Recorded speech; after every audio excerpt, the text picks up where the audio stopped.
Susan Lawrence was a neighbor who caused nothing but trouble. She was always complaining about the noise, about the kids playing outside, about everything. She even went as far as putting up no trespassing signs on the shared green space where the children loved to play. It seemed like no one could do anything right in her eyes, and she didn't hesitate to call the sheriff on her neighbors over and over again. But on June 2nd, 2023, things escalated. That evening, Ajike Owens, a mother of four, walked over to Susan's house. She was fed up with how Susan had been treating her kids, and she decided it was time to confront her. Little did anyone know that confrontation would change everything. Just moments after AJ knocked on Susan's door, a single gunshot rang out. AJ fell to the ground, shot through the door in front of her 9-year-old son. The quiet neighborhood, usually filled with the sounds of children playing, was now filled with confusion and panic. Today, we're going to break down how a simple disagreement between neighbors turned deadly and what happened in the aftermath that left a community divided, a mother gone, and a family grieving. Welcome to another episode of True Crime Mystery Vault. If you're ready to explore the full story, make sure you like the video, subscribe to the channel, and drop a comment below. Because this is just the beginning. And trust me, you won't want to miss a second of what comes next. Susan Lawrence wasn't the type of neighbor anyone wanted. For months, she had made it clear that she wasn't happy with the way things were around her. If it wasn't the kids making noise outside, it was something else. She was the woman who would yell at the children playing on the green space near her apartment, calling them disrespectful and out of control. Her complaints went far beyond just asking for quiet. She would curse at the kids, threaten them, and make sure everyone knew how much she hated their presence. No one was immune from her anger. Adults, children, it didn't matter. And then she went further. She had no trespassing signs put up around the open green space, the very place the kids loved to gather and play. But while Susan was stirring the pot, Ajike Owens, a mother of four, was trying to raise her kids in that same neighborhood. She had lived there for years, a dedicated mother and a woman who believed in looking out for her family, her friends, and even her neighbors. AJ wasn't one to back down from what she believed was right. She didn't want to start fights, but she wouldn't stand by and watch when her children were treated unfairly.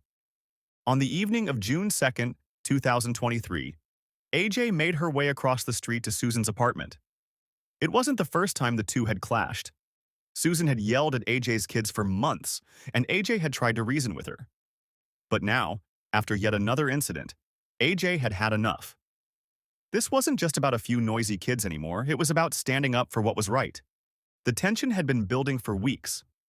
Susan had repeatedly called the sheriff's office, filing complaint after complaint about the noise coming from the kids playing outside. Hello, Hi, how are you? Sheriff's Office. Hi. What's going on this evening?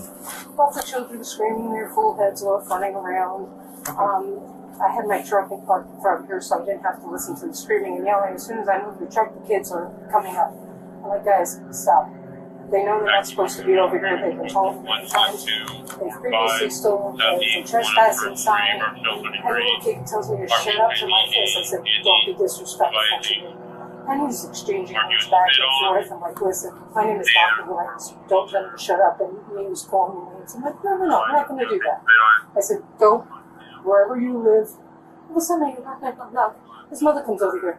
If you treat my son like that again, I'm going to rip your ass out and go beat you up. Excuse me? I don't bloody well think so. And I said, see that no trespassing sign? Get off my porch. And no, I'm not going to. I said, now I'm calling the sheriff's department. I don't know who the hell she was, but Do you know where she lives? I guess they were in there. Do you know what she looks like? She was black in the 20s, 30s, but I'm not going to take this. And with each call, the tension between the two women grew. Susan had begun to target AJ directly. Her anger not just aimed at the kids anymore, but at the whole family. AJ was now her target. For months, it felt like every time AJ turned around, there was Susan, standing in her yard, glaring at her children, yelling at them, throwing things at them. One day, it was a roller skate. Another day, an iPad. She was constantly looking for a reason to escalate the situation, to get the sheriff involved again, to make sure everyone knew she wasn't happy with the children or their parents. AJ had tried to keep the peace. She had tried to keep her kids away from Susan's property as much as possible, but it wasn't enough. Susan had made it clear that she would not tolerate the children playing on what she considered her space.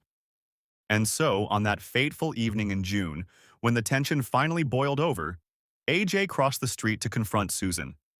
She wasn't looking for a fight, but she was looking for answers. She wanted Susan to stop yelling, stop throwing things, and most importantly, stop mistreating her children. But what AJ didn't know was that Susan wasn't going to back down. In her mind, this wasn't just a simple neighbor dispute. This was a situation she had been pushed into, and she was no longer willing to walk away from it. Susan was already inside her apartment, pacing, her mind racing. The complaints, the calls to the sheriff, the threats, everything had built to this moment. And as AJ knocked on her door, Susan's patience snapped. What happened next is still a matter of debate. Some say AJ was simply trying to reason with Susan, telling her that the children were just playing. Others say that AJ was demanding that Susan stop treating them that way, that the harassment needed to end. Whatever words were exchanged, the confrontation became more intense. AJ's frustration was clear, as was Susan's.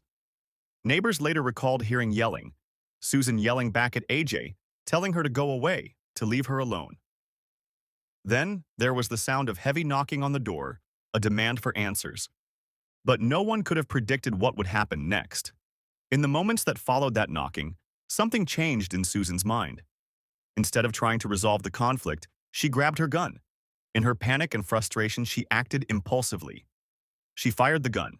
One shot through the door. And AJ was dead. The neighborhood was shaken. No one expected that one moment of tension to escalate so quickly. A single shot shattered everything. It shattered AJ's life, her children's future, and the peace of a whole community. And just like that, one argument led to a deadly decision that no one saw coming. Neighbors, hearing the gunshot, rushed outside in a panic. Some of them had witnessed the entire confrontation. Others only heard the aftermath. A few were confused, unsure of what had happened.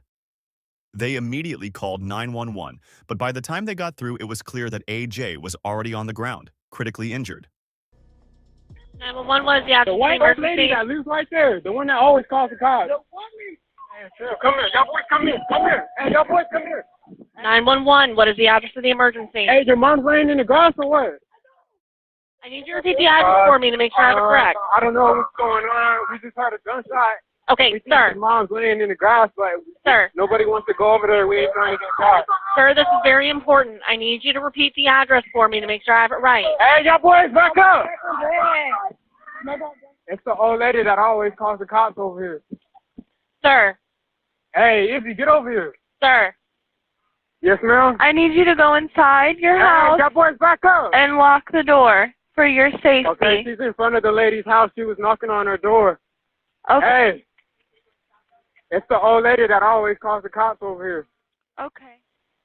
Sir, do you see the deputy? Right there, right here. She's on the ground. Hey, the cops just pulled up. They're right here. Thank you so much. Okay, sir. And the question everyone was asking, was this really self-defense or something far more tragic? Meanwhile, inside her apartment, Susan made her own call to 911, her voice trembling with panic. Oh my God, this lady just tried to break down my door. I shot through the door. Oh my God. Okay, repeat that address for me to make sure I have it correct. They were trying to come in my house. Okay, take a deep breath for me. Calm down. Oh my God. You said someone tried to break down your door, is that correct? Yes, yes, the woman was screaming and yelling and she was trying to break down my door. Okay, it was a female? Yes. I didn't know what to do. I grabbed my gun and I shot at the door. And I thought she was going to get me. Oh my God. Okay, you said you shot at the door, is that correct? Yes, I shot at the door because she wouldn't stop. I told her to get away and she wouldn't. She just begging. This is the woman who attacked me. Okay, do you still see the subject? I don't know where she is. I'm still in my house. I didn't open my door to her. Did you know her? Yes, she's She's come after me several times because of her children. Her children keep trespassing over here. They're bothering me and bothering me. They won't stop. Is she a neighbor? Yes. Her voice, shaky and filled with fear, raised more questions than answers. Was she truly in danger, or was this an act of desperation in the heat of an escalating confrontation? She's inside. Okay. Yes. Where? Yes, Bro, where? Ex-military. She's in that house, bro. That apartment. Right here. This first apartment. I need like a tour. We need to do CPR real quick. Baby, wake up. CPR. Baby, wake up. Let me see. Do we have any pulse? Neighbors, some of whom had been the recipients of Susan's wrath over the months, reacted with a mix of disbelief and frustration. They didn't know what had happened inside Susan's apartment, but they knew AJ was now lying dead in front of them, and it wasn't supposed to end like this. They had seen the way Susan acted in the past, her constant complaints about the children, her angry outbursts, her efforts to control the neighborhood, but no one had expected this. No one thought it would end in a shooting. When officers arrived at the scene, they found Ajike Owens lying motionless on the grass, bleeding from a single gunshot wound. The weight of the moment was undeniable. A mother of 4, taken in an instant by a shot fired through a door. Your hands. Show me your hands. Turn around. Turn around. Where's your gun at? You got hands? You got hands? You're going to be detained. Is there anybody else in the house? There's somebody else in the house. Can I just get my No, water? no, not right now. All right. You're not under arrest. You're being detained. Okay, I understand. Come over here. Oh, wait, can you close the door? I have 2 cats inside. Hold I on. don't want the cats to run out. But as the investigation began, questions quickly emerged about the story Susan Lawrence told. So what happened tonight that led to the conclusion that... Well, I'm like, kids go home. So they go home, and then all of a sudden she comes out, and she is just banging on my door, like, go away. I'm not dealing with you tonight. And then she started banging so hard, everything started shaking. And I'm like, you really need to leave. And I said, I'm going to kill you. And she's just banging away. You know, I'm like, oh, Jesus Christ. And since she has actually harmed me, I'm like, it just keeps getting worse and worse. I'm like, I don't know what to do with her. And she banged so hard, it looked like my door was going to fly off. And I panicked. And I was like, oh my gosh, she's really going to kill me this time, you know. And so I don't even actually remember picking up the gun. I just remember shooting. Where do you keep the gun usually? It's in my bedroom. She came to your door? Oh, yeah. And she was pounding on it. I was like, what the hell? My cat's going to fling it. What was she saying? Was she saying anything? You don't talk to my sons. I'm going to fucking kill you. I'm going to fucking kill you. I'm like, oh, Jesus Christ, you know? And I was like in tears. I'm like shaking, and I'm like, oh my God. And I thought she had gone away, and then she starts banging again. I'm like, oh shit. Is that what happened? I mean, we got to kind of get specific about this because it's a big deal. I understand. Someone's dead. Oh, Jesus Christ. So that's why I say it's important to be specific and honest about everything. So. This was an absolute, it's either me or her. I mean, it's just like, I'm like, holy shit. But did you see her with a gun or another weapon or anything like that? But I don't know what she had on the outside. You know, when my lights were off, you know, so she came up, it was dark out. And I'm like, great, now she's pounding on my door. Now she's scaring the crap out of me. You know, now my door's moving, and I didn't have it properly secured. And the next thing I thought, she was going to be in my house, you know, killing me. I mean, that's honest to God what I felt. You know, it's not like, you know, I'm fed up or anything. This was a real fear. She claimed she fired in self-defense, saying she feared for her life. Yet, as detectives examined the evidence and interviewed witnesses, her version didn't seem to fully match what had happened. Could this shooting truly be justified as self-defense? Or was there more to the story beneath the surface? Neighbors who had heard the night's events shared what they knew. The field is a public field. We live in an apartment complex. Nobody owns anything. We all lease. And even the field is big, so, you know, it's really big. Even when they play out there, they don't play on the side where her apartment is. They play on the other side to avoid all this confusion, but she comes out anyways. Anytime the kids are out there, she's coming outside. She antagonizes the kids. She calls them names, slaves, racial slurs, all kinds of stuff, all of the children.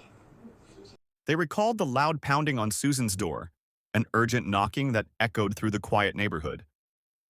Ajike's voice was heard clearly, calling out to Susan, demanding answers about how she was treating her children. Yet, despite the loud knocking and raised voices, none of the neighbors heard anything that sounded like a threat. There were no words of violence, no screams that would suggest an immediate danger. Susan, however, painted a different picture. She insisted that the pounding was so intense, it shook her door and made her fear it would be broken down. She described months of being terrorized by AJ and her family, and on that night, she claimed she truly felt her life was at risk. But was that fear reasonable? Or was it fear fueled by frustration and anger, rather than an actual threat? Digging deeper, detectives uncovered a detail that raised even more questions. Susan had researched Florida's Stand Your Ground law before the shooting. Stop, go away, move away. She wouldn't move away. Finally, I'm going to kill you, and that was the last time, and I just fired the weapon. Okay, was there a spot you picked or something like that? I just kind of, there was the door, I knew she was out the door, shot. During her police interviews, she quoted passages from the law, showing a clear understanding of its provisions. Was Susan preparing for a confrontation? Had she anticipated a moment like this and armed herself with the knowledge to justify a deadly response? This discovery added a complex layer to the investigation.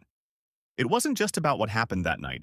It was about intention, preparation, and the question of whether the law was being used correctly. What did you feel that was going to happen? She's going to come in there and beat the shit out of me until I was dead. Okay. I mean, that's what I felt. I mean, I don't understand why she came over my house. If there was all these issues and problems, why didn't she just call somebody? You know, that's, to me, that's what you would do if you're normal. You're smart, okay, and the reason is... Oh, hell no. No, absolutely. I know what you're thinking. Did I look up the laws so I could do something? No, absolutely. This is not a situation where you set something up to because you were tired of this person, you were tired of the situation that they put you in. No. Okay. Sorry. Florida's self-defense laws are among the strictest in the country. The Stand Your Ground law allows residents to use deadly force if they reasonably believe their life is in danger while in their own home, without any duty to retreat. In Susan Lawrence's case, this law played a central role. Susan claimed she feared for her life when Ajike Owens knocked and pounded on her door, which led her to fire a fatal shot through the door. Under Stand Your Ground, she argued she had no duty to retreat and was justified in using deadly force to protect herself inside her home. But the critical question remained. Did Susan's fear meet the legal threshold? Was AJ really a threat that justified the use of deadly force? Investigators had to balance the facts. The locked door, the lack of a weapon on AJ, the prior calls to law enforcement, with Susan's claims of fear and self-protection. Forensic analysts examined the door Susan Lawrence had fired through, finding a single bullet hole that aligned with her claim of firing only one shot. The door was locked and deadbolted, raising questions about whether it was possible for AJ Owens to actually break through as Susan feared. Forensic analysts also looked at the trajectory of the bullet to confirm where AJ had been standing.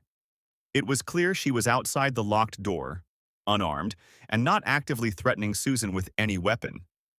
This investigation wasn't just about evidence, it was about weighing human perception, legal definitions, and the tragic consequences that followed one decision. As the community watched closely, the question loomed. Would the law protect Susan Lawrence, or would justice be served for Ajike Owens? The shooting sent shockwaves through the community, but what stirred even more anger was the delay in Susan Lawrence's arrest. For days after the fatal shooting, Susan remained free, and the Owens family, along with neighbors and supporters, were left demanding answers and justice. Had only one side of the story, okay? We know that she shot through the door. Of course, on her side of the story, she makes claims that her life was being threatened. And the way the laws are written in this state, and this is what people need to understand, is our hands are tied in law enforcement in these cases where we are instructed that we cannot make the arrest because we have to rule out whether the shooting was justified or unjustified. So one of the biggest things is the interview of witnesses, and some of our witnesses were the mother's kids. And obviously we were not going to interview them that night. We know the direction is going, and we can't give out information, and it's difficult because here's the truth. Did we want to make the arrest that night? Absolutely, we did. There's no doubt about it. It's tragic when we see somebody that just shoots through a door and shoots another human being, really just because of a neighborhood squabble. The silence from law enforcement only fueled frustration and suspicion. Why wasn't she arrested immediately? Why the hesitation when a mother had lost her life in such a violent way? People gathered in protests and rallies, their voices rising together in calls for swift action.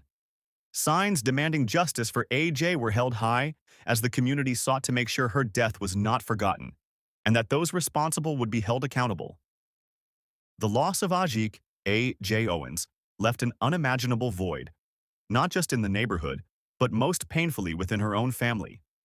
AJ was the heart and protector of her 4 children, the guiding force in their lives. With her sudden death, those children were left to face a future without their mother's presence, support, and love. The youngest was only 3 years old, the oldest just 12. Their world was shattered in an instant, and the trauma of witnessing such a violent event, their mother shot and falling before their eyes, would linger long after the headlines faded. In the days following the shooting, the community rallied around the children. Family members stepped in to provide care and comfort. AJ's mother became the primary caregiver, doing her best to hold the family together amidst overwhelming grief. Support groups and counseling services were made available, understanding the deep emotional wounds left by the tragedy. The children's journey toward healing would be long and difficult, marked by the absence of the woman who had always been their safe place. Their story is a solemn reminder that behind every headline, there are real lives forever changed. While the legal battle for justice unfolded, these children were left to navigate a world that would never be the same. Hello, everyone. Sheriff Billy Woods here. I wanted to come to you tonight to give you an update on the homicide that occurred over the weekend. Tonight, we have arrested 58-year-old Susan Lawrence for the killing of Miss A.J. Owens. Now, many of you were struggling to understand why there was not an immediate arrest. And that's one of the things. My detectives cannot complete an investigation without getting all sides of a story. And that night, all we had was one person's story, and that was the shooter's story. But Miss Owens' story had to be told through evidence and the eyes of witnesses who were there.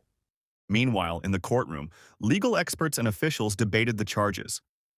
The courtroom was tense as Susan Lawrence faced the serious consequences of that fatal night. The community, the family, and the legal system all watched closely, hoping for a verdict that would deliver justice for Ajike A.J. Owens. The reason why I was asking for a speedy trial is I'm not getting care in jail. I'm running blood pressures of 200 over 100, and I'm just afraid I'm going to die because they're not caring for me at all. The defendant believed that Ajike was going to break down that door and kill her, but you're also going to hear the defendant say that Ajike was at the door that evening saying, "I want to speak to you because I don't like the way you're talking to my sons." At the end of this case, you're going to hear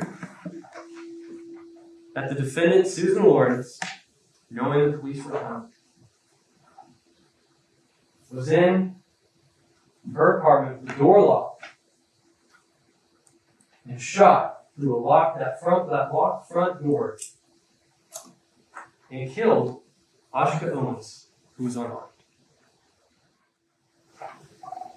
And in Susan's mind, in Susan's heart, in Susan's soul, in Susan's core, she feels like AJ is going to commit pulverize her. So she shoots the fire. And you'll hear evidence that the magazine of that gun can carry 6 bullets, but Susan only fired once. She didn't fire twice, she didn't fire 3 times, not 4 times, not 5, not 6 times. Once, in order to save her life. The prosecution painted a picture of reckless disregard for human life. They argued that Susan was not in imminent danger when she fired through a locked door. Evidence showed that AJ was unarmed, standing outside, and that law enforcement was already en route. They highlighted Susan's history of antagonism toward the children and her neighbors, presenting it as a pattern that led to the tragic shooting. Witnesses were called to testify about the banging on the door and the lack of threatening words from AJ. Started shaking and like pounding on the wall. And it really scared me. Okay. How long after you heard the door slam did you hear that pounding? Very shortly, within a few minutes. How would you describe the pounding?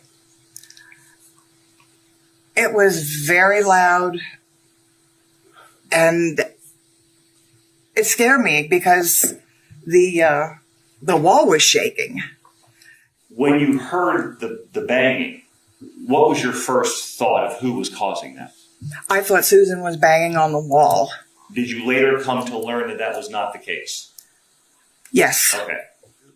What did you hear?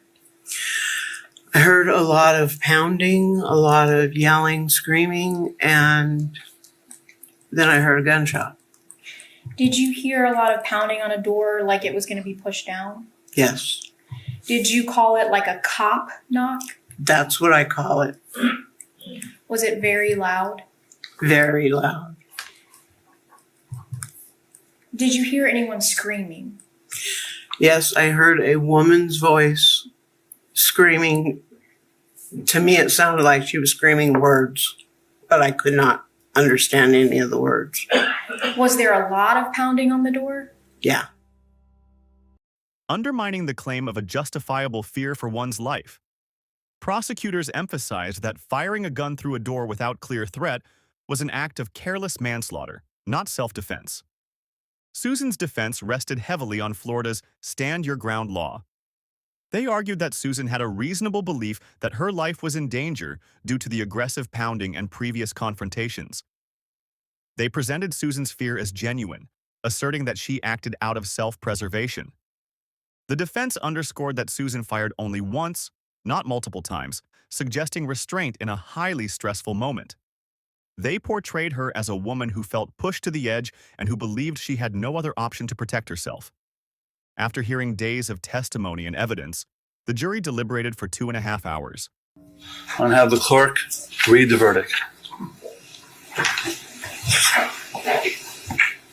Verdict as to count one. We, the jury, find as to count one of the charge. The defendant is guilty of manslaughter.